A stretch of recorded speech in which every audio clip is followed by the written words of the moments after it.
Kemarin kita sudah mendengarkan yel-yel perkenalan partai, visi misi serta bidang menteri dan prokernya masing-masing. Pada kesempatan kali ini, kami model dan staf masing-masing memiliki pertanyaan. Dimulai dari paslon nomor 1 dengan pertanyaannya yaitu, menurut saya sebagai politisi atau calon presiden, Anda harus bisa menyelesaikan permasalahan pelik yang terjadi di negara ini. Maka saya sampaikan pertanyaan saya mengenai protes di Hong Kong yang terjadi pada tahun 2019 sampai 2020 yang mungkin pernah Anda dengar. Pada tanggal 8 Februari 2018, pasangan muda berangkat dari Hong Kong ke Taiwan untuk berlibur. Mereka menginap di hotel selama 9 hari. Namun, pada tanggal 17 Februari, hanya satu dari mereka yang kembali dari Hong Kong. 1 bulan kemudian di Hong Kong, Chan mengaku membunuh pacarnya. Masalahnya adalah pihak berwenang Hong Kong tidak bisa menuntutnya atas pembunuhan karena dia melakukan pembunuhan di Taiwan. Dan dia tidak bisa dikirim kembali ke Taiwan untuk dituntut karena Hong Kong dan Taiwan tidak memiliki perjanjian ekstradisi. Pada tahun 2019, pemerintah Hong Kong mengusulkan satu hal. Pemerintah mengizinkan mereka memindahkan tersangka ke Taiwan sehingga mereka dapat diadili atas kejahatan mereka. Namun, rancangan undang-undang ekstradisi yang sama juga akan memungkinkan ekstradisi ke Cina daratan, di mana tidak ada peradilan, tidak ada hukuman manusiawi, dan tidak ada pemisahan kekuasaan. Hal inilah yang memicu protes. Saat itu, hari musim panas yang sangat terik, semua orang berkeringat. Terjadi bentrokan sengit antara polisi dan protestan. Gas air mata dan peluru karet bertebaran. Pemerintahan yang responsif harus menanggapi sentimen tersebut, dan mereka harus menyesuaikan kebijakannya. Yang saya minta dalam mosi atau topik atau pertanyaan debat ini adalah pendapat Anda dan solusi terhadap permasalahan ini. Tanggapan kami terhadap permasalahan ini adalah sangat tidak setuju, karena sudah jelas ini sangatlah melanggar tentang penegakan HAM, di mana pacarnya Chan ini dibunuh dan tidak diadili dengan adil, sehingga terjadi sebuah bentrokan di mana masyarakat di sana menuntut keadilan tentang penegakan asasi manusia, terutama pembunuhan perempuan oleh Chan di Hong Kong ini. Jadi solusinya adalah kita akan membentuk suatu sistem pemerintahan baru yang mengenai tentang HAM. Jadi kalau misalnya ada terjadi sebuah insiden atau kejadian yang ilegal, seperti contohnya itu melakukan pembunuhan ini, yang dimana ini adalah perbuatan yang sangat mencela dan sangat melawan tentang HAM, maka akan langsung diadili secara langsung jika ada bukti atau tersangka telah terbukti bahwa dia itu salah. Gitu. Terima kasih. Dari sini bisa dilihat kasus ini merupakan hubungan antara internasional, yaitu di antara dua negara yang berbeda. Nah, kasus ini kenapa ada bagian setuju dan tidak setuju? Bagian setuju ini merupakan karena ini memang melanggar hak asasi manusia. Dan yang kedua, jika kita segera bikin sistem undang-undang yang baru, berarti kita membutuhkan waktu, sehingga kasus ini akan ditundakan. Jadi menurut saya, mungkin ini bisa diselesaikan dengan cara tersangka yang sebelumnya dibicarakan dikirimkan ke Taiwan dan segera diadili. Dan lalu kan kita tahu undang-undang setiap negara itu kan berbeda.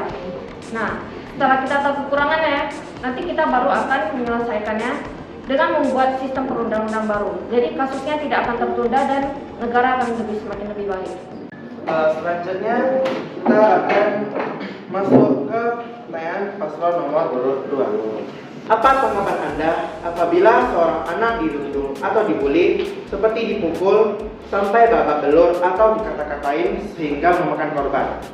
Contoh kasusnya seperti siswa SMP di Temanggung yang membakar sekolahnya karena ia mengaku sakit hati kerap dirundung teman-temannya.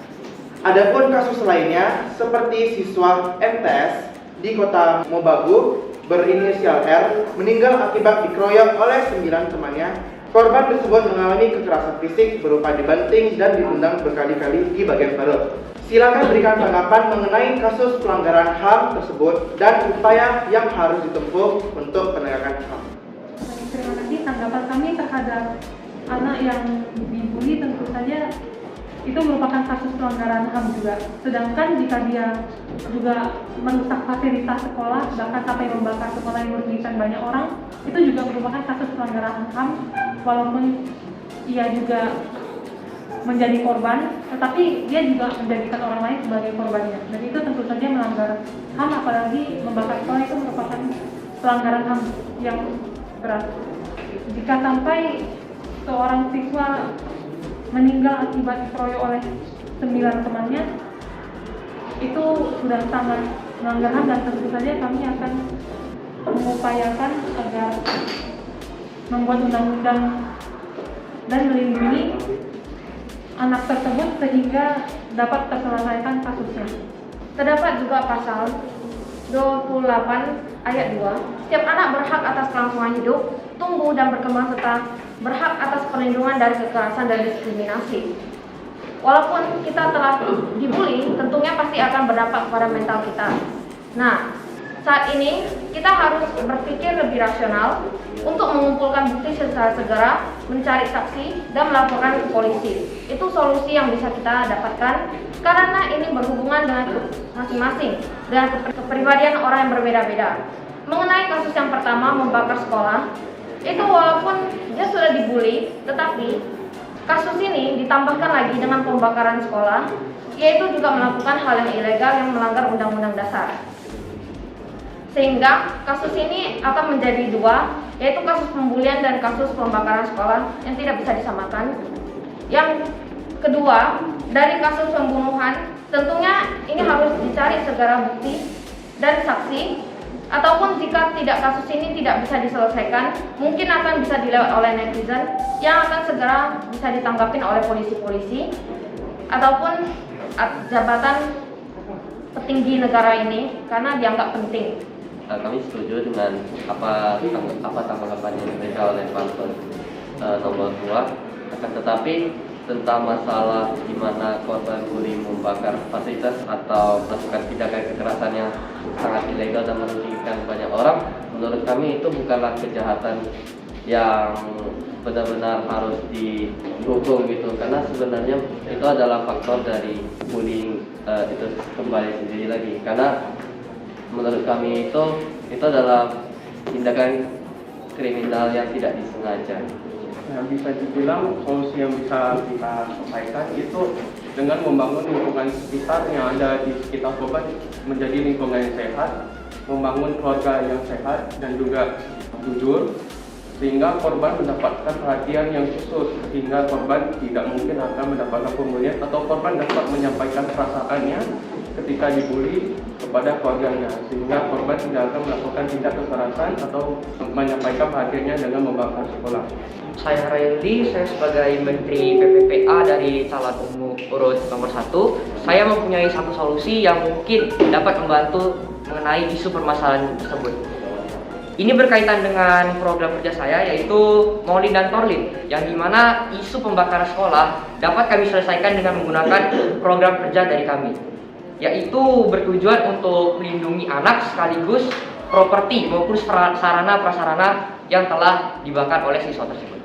Saya akan membacakan pertanyaan pasal nomor urut 3. Apakah Anda mengetahui tentang eutanasia?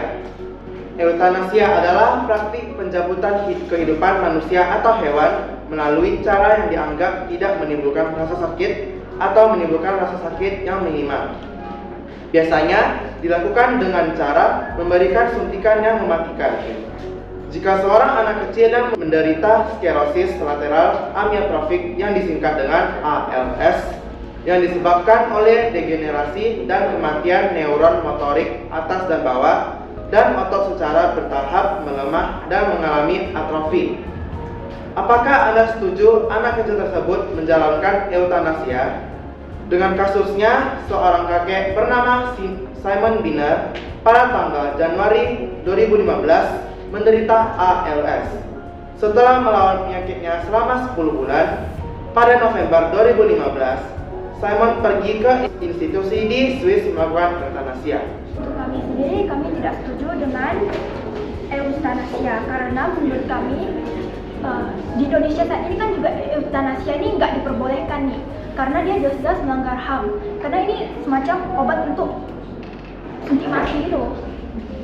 Jelas-jelas kan itu melanggar HAM. Seperti yang diketahui, eutanasia ini saat ini dilarang di Indonesia itu sendiri. Walaupun iya, jika dikatakan ingin membantu pasien-pasien tersebut untuk menghentikan masa-masa kritisnya dengan membantu mereka menghentikan hidupnya sendiri, saya rasa ini telah melewati batas dari hak asasi manusia itu sendiri. Hak asasi manusia itu memiliki beberapa meter dalam hubungan hak asasi manusia boleh dihilangkan atau tidak.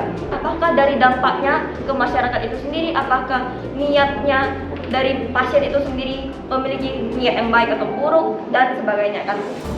Maka dari itu saya rasa eutanasia ini telah mengambil hak asasi manusia yang memperpendeknya jangka hak mereka untuk hidup.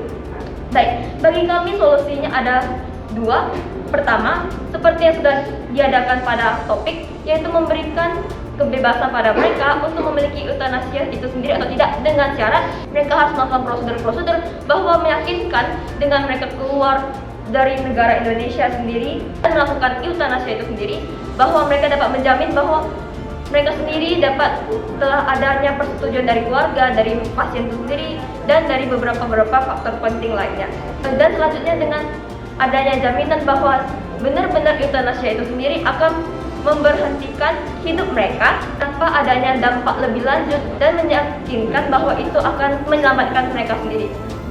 Maka solusi kedua dari kami adalah sesuai pada situasi mereka itu sendiri, yaitu tetap pada kondisi yang bisa dikatakan kritis atau sakit. Setidaknya ada jaminan bahwa ada waktu lebih untuk mereka melakukan kegiatan-kegiatan lain, setidaknya melakukan kehidupan mereka sebelum mencapai waktu-waktu terakhir mereka. Saya rasa hak asasi manusia ini diadakan dikarenakan adanya bentuk jaminan bagi manusia-manusia dan pasien itu sendiri bahwa mereka memiliki kondisi untuk diperbolehkan tetap pada situasi mereka dengan pilihan mereka sendiri, bukan?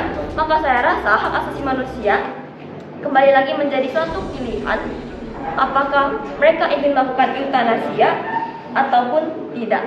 Selanjutnya kita akan memasuki sesi tanya jawab, di mana pertanyaan akan diberikan oleh masing-masing menteri pada paslon yang berbeda sesuai dengan bidangnya masing-masing. Kepada Menteri Partai nomor urut 1, saya persilakan untuk membacakan pertanyaan pada paslon nomor urut 2. Satu menteri, satu partai, satu atau apa? Satu perwakilan. Aja. Jadi ambil ini. Jadi kita telah tahu bahwa belakangan ini sangat viral di mana terdapat undangan pernikahan berkedok peretasan sistem digital. Seseorang terutama di WhatsApp dengan file yang bernama .apk. Mengenai isu tersebut, bagaimana pemerintah berusaha mengatasi isu-isu keamanan cyber dan serangan cyber yang mungkin mengancam infrastruktur kritis dan dari data sensitif. Terkait dengan masalah .apk tersebut, undangan pernikahan, tentunya kami akan menginfokan ke publik, media, baik dari berita, koran atau segalanya, kepada masyarakat agar selalu waspada. Dan kami juga akan mengedukasi masyarakat agar tidak terkena penipuan dari .apk tersebut. Karena tentu saja itu sangat merugikan apabila dibuka, akan merampas rekening dari orang tersebut, bisa WhatsApp-nya di hack atau segala macam, dan kami akan segera mencari dan melacak orang yang menyebarkan undangan tersebut dan menghukumnya dengan prosedur yang berlaku di Indonesia. Mengenai kasus undangan digital APK ini, jelas sudah melanggar hak asasi manusia. Menurut pasal 28J, setiap orang berhak atas perlindungan diri, pribadi, keluarga, kehormatan, martabat, dan harta benda yang dibawa kekuasaannya. Yang berarti saat harta benda dirampas atau diambil seseorang, itu jelas-jelas sudah melanggar hak asasi manusia. Mengenai tentang solusi yang diberikan calon wakil presiden, itu sudah dibilang maksimal atau yang bisa kita lakukan seperti menginfokan kepada publik. Karena cyber yang atau hacker yang dilakukan di Indonesia ini udah mengetahui kekurangan perlindungan cyber pada internet. Jadi sehingga kita bisa mencari solusinya terlebih lagi, karena kita harus mendalami apa yang terjadi saat mereka melakukan hacking ini dan kasus yang asli yang terjadi di sekitar kita. Kita juga akan meningkatkan keamanan dalam internet agar masyarakat Indonesia tidak mudah dirantas akunnya maupun hal-hal yang bersifat pribadi. Terdapat juga info dari petinggi Indonesia atau juga dari akun yang terverifikasi dari Indonesia untuk mengimbau para masyarakat agar bisa lebih hati-hati dalam membuka APK, membuka link, dan lain-lainnya. Nah, masalah ini dapat berhubungan dengan program kerja saya, yaitu menyeluruhkan hukum, yaitu kegiatan menyebarkan informasi pelanggaran HAM kepada sekolah-sekolah secara gratis. Kami akan memberikan himbauan kepada masyarakat tentang pelanggaran hak asasi manusia ini, sehingga mewujudkan kesadaran hukum kepada masyarakat agar tercipta kepatuhan dan ketaatan terhadap hukum sejak dini. Menurut kami imbauan kepada masyarakat itu kurang maksimalkan dampaknya. Kasusnya itu langsung diselesaikan dari akarnya dengan kita memblokir langsung undang-undangan yang diretas yang mampu meretas data-data privasi masyarakat, memfiltrasi informasi-informasi yang ada yang diberikan pada masyarakat. Kemudian juga bisa dilakukan dengan peningkatan keamanan kualitas cyber atau dunia cyber, sehingga informasi-informasi hoax yang bisa meretas data privasi masyarakat dapat dicegah dan dapat dihilangkan dari dunia maya cyber. Kemudian kita juga dapat membuat suatu aplikasi di mana aplikasi tersebut dapat mengecek setiap informasi yang keluar dan masuk. Dan program ini adalah program yang akan dijalankan oleh calon Menteri Komunikasi dan Informatika kita, yaitu Wisli tadi. Siap lah. Wait, oke. BO. Anda kenapa? Kenapa Prof? Bukan. Mau ngapain? Jawab aja Prof. Mau jawab apa? Bagaimana yang terjadi di desa-desa, daerah terpencil yang kurang atau minim informasi? Kita membutuhkan seseorang untuk menyampaikan atau juga menyampaikan dengan bahasa mereka, dengan harus tahu cara mereka berkomunikasi gimana. Nah, jika Anda tidak menyimbau mereka, bagaimana mereka bisa tahu kejadiannya atau apa yang harus mereka lakukan? Sehingga dengan cara mendownload aplikasi tidak menyimbau itu bukan maksimal. Kemudian menurut saya, jika tadi dikatakan untuk memblokir orang tersebut, tentu saja itu membutuhkan waktu. Jadi untuk mengisi waktu tersebut, kami tentu saja akan memberikan informasi dan menghimbau masyarakat agar tidak terpencet atau tertekan aplikasi tersebut, karena ini merupakan hal yang sangat amat membahayakan bagi privasi masyarakat Indonesia. Kami juga akan mengetahui kelemahan tingkat keamanan cyber yang ada di Indonesia, dan oleh karena itu kami akan memperbaikinya menjadi lebih baik lagi. Keamanan cyber di Indonesia ini sudah jelas itu minim atas kewawasan yang kita miliki dari dibanding negara lain, sehingga lebih mudah untuk orang lain masuk ke dalam internet atau cyber di Indonesia. Sehingga kita membutuhkan seseorang dengan pendidikan yang boleh dibilang lebih profesional atau spesialis di bidang ini agar lebih cepat masalah ini teratasi. Selanjutnya kepada Menteri Partai nomor urut 2, saya persilakan untuk membacakan pertanyaan kepada paslon nomor urut 3. Seperti yang diketahui zaman sekarang, teknologi di dunia ini sangat canggih sampai di titik di mana AI dapat mengganti kegunaan manusia di aspek apapun, tapi masih banyak kasus pelanggaran yang terjadi dengan menggunakan AI. Contoh kasusnya yaitu ada sebuah robot AI yang membunuh 29 ilmuwan dan itu merupakan di luar kendali manusia. Itu juga bisa menduga AI dilakukan untuk melakukan pembunuhan berencana. Nah, apakah HAM bisa diterapkan pada entitas bukan manusia seperti AI yang sangat canggih? Dan solusi untuk mencegah kasus pelanggaran HAM menggunakan AI bagaimana? Tentu saja menurut pendapat kami ini tidak bisa, karena HAM sendiri itu untuk manusia, sedangkan AI ini adalah robot kan. Jadi yang bisa kita lakukan itu cuma membatasi penciptaan teknologi yang kayak cara canggih ini. Saya rasa AI sendiri adalah bentuk ciptaan dari manusia untuk membantu manusia itu sendiri. Maka bentuk-bentukan hal kesalahan ataupun kejanggalan dari AI sendiri merupakan penuh kewajiban dari ilmuwan dan manusia-manusia yang membentuk AI itu sendiri. Jika dikatakan AI memiliki hak asasi manusia, maka itu kembali menjadi suatu hak untuk manusia atau ilmuwan itu sendiri. Maka jika AI melakukan kesalahan dan suatu pembunuhan yang terjadi pada topik barusan itu merupakan penuh kesalahan dari ilmuwan tersebut itu sendiri. Baik, jika AI menjadi permasalahan di sini yaitu di luar kendali dari pengaturan manusia, maka manusia itu sendiri memiliki hak yang sudah saya katakan tadi. Manusia memiliki pemikiran yang lebih luas dan lebih canggih dibanding AI sendiri. Maka manusia memiliki sepenuhnya kewajiban untuk mengatur AI, bukan? Jika AI melakukan kesalahan, berarti manusia itu sendiri memiliki tanggung jawab mengatur AI itu sendiri. AI itu sendiri jika melampaui batas AI-nya, maka manusia memiliki kewajiban untuk mengatur kembali, melakukan kembali suatu prosedur dalam menjalankan AI itu sendiri, bukan? Karena saya rasa manusia memiliki hak untuk sepenuhnya mengatur AI dan hasil ciptaan itu sendiri. Ini tidak terbatas dalam AI, tapi juga dalam ilmuwan selanjutnya yang lebih canggih, teknologi selanjutnya, sehingga ini menjadi sepenuhnya kembali dari manusia ke manusia itu sendiri. Hak asasi manusia itu sendiri seperti yang sudah dikatakan tadi itu hanya khusus untuk manusia. Berarti manusia sendiri memiliki kewajiban untuk melaksanakan hak asasi manusianya dengan penuh kesadaran, dengan penuh pertimbangan dan penuh pemikiran, kan? Maka hak asasi manusia menjadi suatu khusus dan hanya untuk manusia itu sendiri. Baik, jika dikatakan AI menjadi suatu permasalahan untuk akan mengancam kehidupan manusia, maka saya rasa AI sendiri menjadi suatu pertimbangan bagi Indonesia itu sendiri. Apakah perlu adanya kecanggihan yang begitu canggih di luar kendali manusia untuk mengatur ke-Indonesiaan sendiri? Saya rasa manusia sendiri memiliki kewajiban dan kebertanggungjawaban dan memiliki chance untuk mengatur Indonesia menjadi lebih maju sebelum akhirnya sepenuhnya bergantung pada AI dan teknologi canggih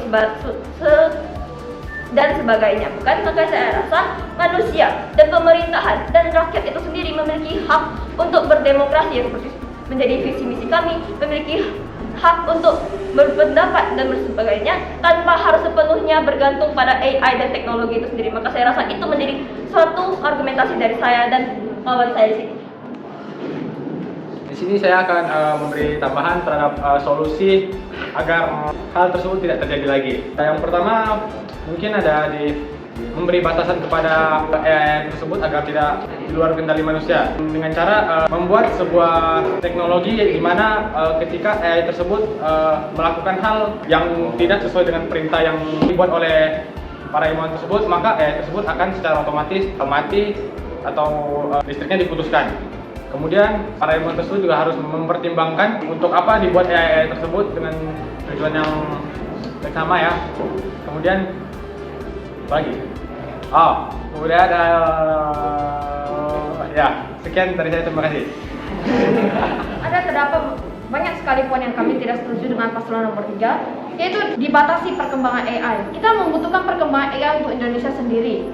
Indonesia sendiri tertinggal jauh dibanding negara-negara yang berkembang. Jika kita membatasi perkembangan AI, berarti kita mempertaruhkan berjuta-juta jiwa rakyat Indonesia. Jadi banyak sekali kerugian, misalnya inflasi. Dan semua itu, kerugian yang kita dapatkan, itu semuanya akan berdampak kepada rakyat kita sendiri. Kami juga akan membuat undang-undang terhadap penggunaan AI, baik terhadap manusia maupun AI-nya. Tentu saja undang-undang mengenai AI ini akan lebih ditujukan kepada penciptanya, karena penciptanya merupakan manusia yang memiliki akal sehat. Karena dalam masa sekarang orang-orang pasti ingin menjadi lebih maju, lebih canggih, dan tentu saja kita tidak bisa mencegah datangnya teknologi berupa AI tersebut. Kita juga tidak mungkin tertinggal dari negara-negara lain yang sudah menggunakan AI dan teknologi robot yang lebih maju dibanding Indonesia, karena kita bisa tertinggal di belakang. Oleh karena itu, kita sebagai manusia dan pemerintah harus sadar dan membuat undang-undang baik kepada AI maupun pencipta dari AI. Kali ini saya akan tertuju pada Kenzi, yaitu Menteri Pertahanan. Bagaimana itu jika pembunuhan terencana? Berarti itu sebenarnya terkendali oleh yang pembuat AI yang sebelumnya dibilangkan kalau misalnya itu bisa dikendalikan dan bisa mengatur jika tidak sesuai dengan keinginan, yaitu listrik terputus.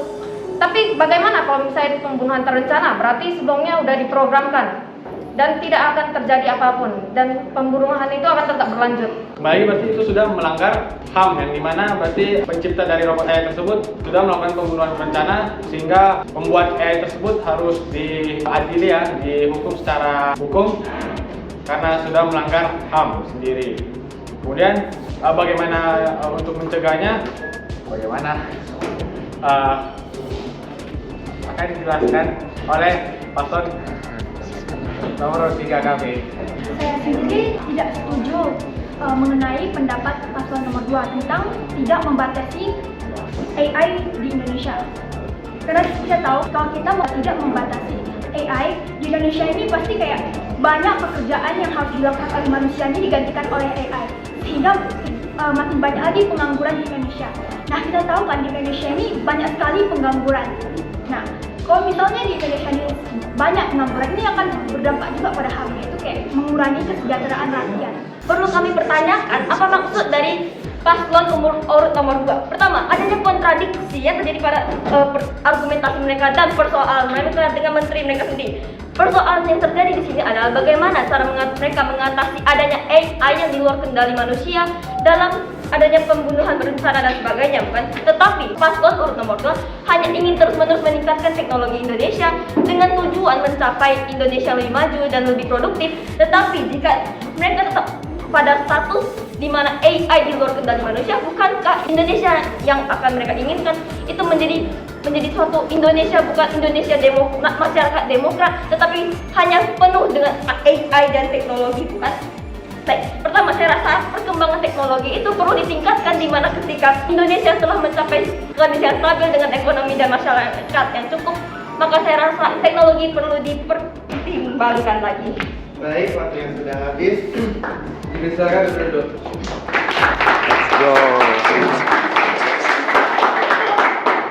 Selanjutnya kepada Menteri Partai nomor urut 3, saya persilakan untuk membacakan pertanyaan kepada paslon nomor urut 1.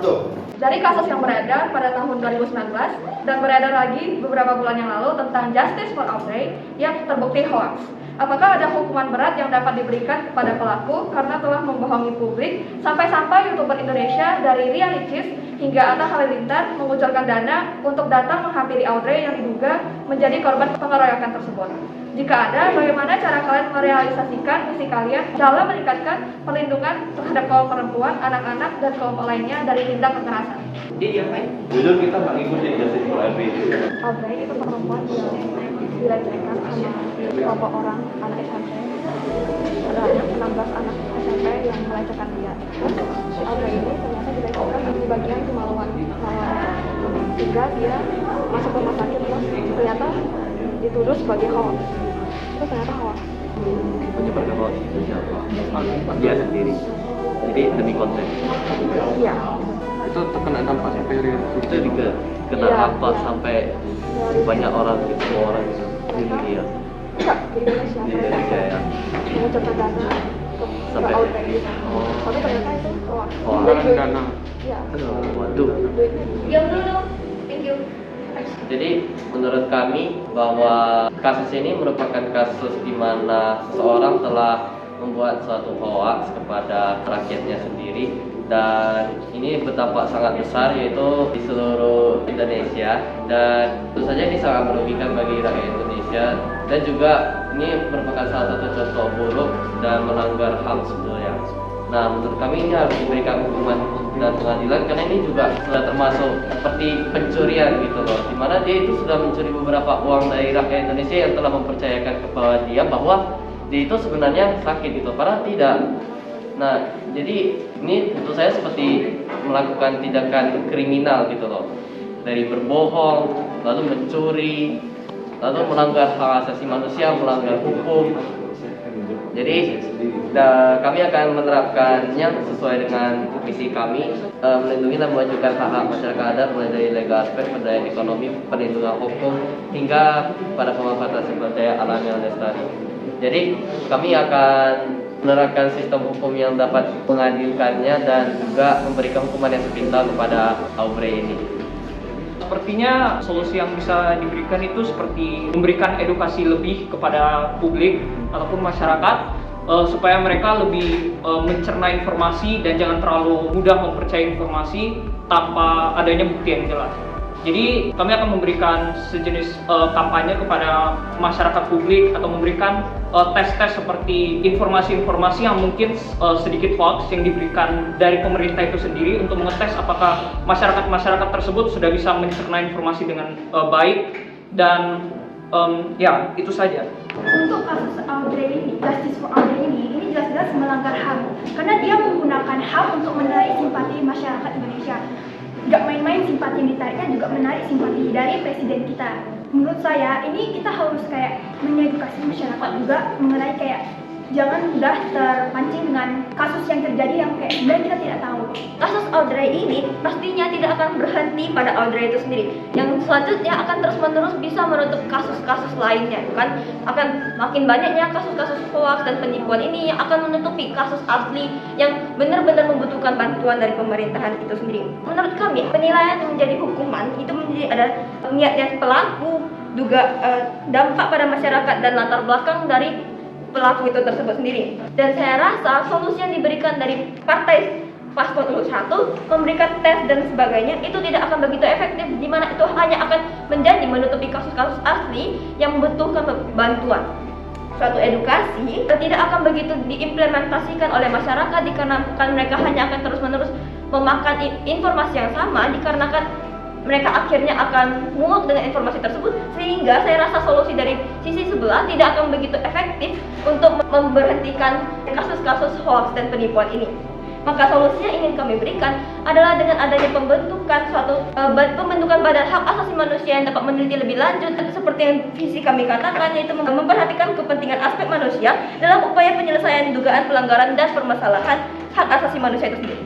Saya merasa bahwa masalah sekarang yaitu kepercayaan publik, di mana publik terlalu mudah mempercayai informasi-informasi yang mereka dapatkan di media sosial walaupun mereka belum tahu apakah hal tersebut merupakan hal yang benar atau tidak. Dengan solusi yang saya berikan yaitu edukasi, saya merasa bahwa hal tersebut tetaplah efektif karena hal tersebut akan memberikan awareness kepada masyarakat bahwa tidak semua informasi yang mereka dapatkan adalah informasi yang benar, dan pasangan calon ketiga pun tidak pernah menjelaskan apa yang akan dilakukan oleh badan HAM mereka. Bisa saja mereka melakukan solusi yang sama, yaitu memberikan edukasi ataupun hal-hal lain, dan mereka tidak pernah menjelaskan. Oleh sebab itu, saya merasa bahwa solusi yang saya berikan itu tetaplah valid. Mengenai tentang pembentukan badan yang mengatur tentang HAM, ya itu sudah bagus. Akan tetapi kembali lagi pada diri korban yang terkena pelecehan seksual. Apakah korban tersebut mau menyampaikan perhatiannya atau menyampaikan masalahnya kepada badan HAM tersebut? Bisa saja korban tersebut trauma sehingga tidak mau menyampaikannya, sehingga dia akan menyimpan sendiri dan pada akhirnya klimaksnya dia akan bunuh diri. Dan jadi di sini yang berperan penting itu lingkungan sekitarnya yang mengatur, melihat kondisi si korban pelaku pelecehan seksual tersebut. Jadi pembentukan badan HAM itu sudah bagus, akan tetapi kurang maksimal terhadap korban yang tidak mau menyampaikan masalah tentang pelecehan seksual yang dialami. Baik, kita telah mendengar semua pertanyaan dan jawaban tiap-tiap paslon dan menteri masing-masing. Izinkan saya menutup acara debat capres dan cawapres pada pagi hari ini. Semua pernyataan yang telah diungkapkan oleh masing-masing paslon adalah janji yang harus kita tagih jika nanti mereka mendapatkan mandat dari rakyat 1153 untuk memimpin. Saya Gary Morgan, saya pamit undur diri dan mengucapkan terima kasih. Selamat pagi.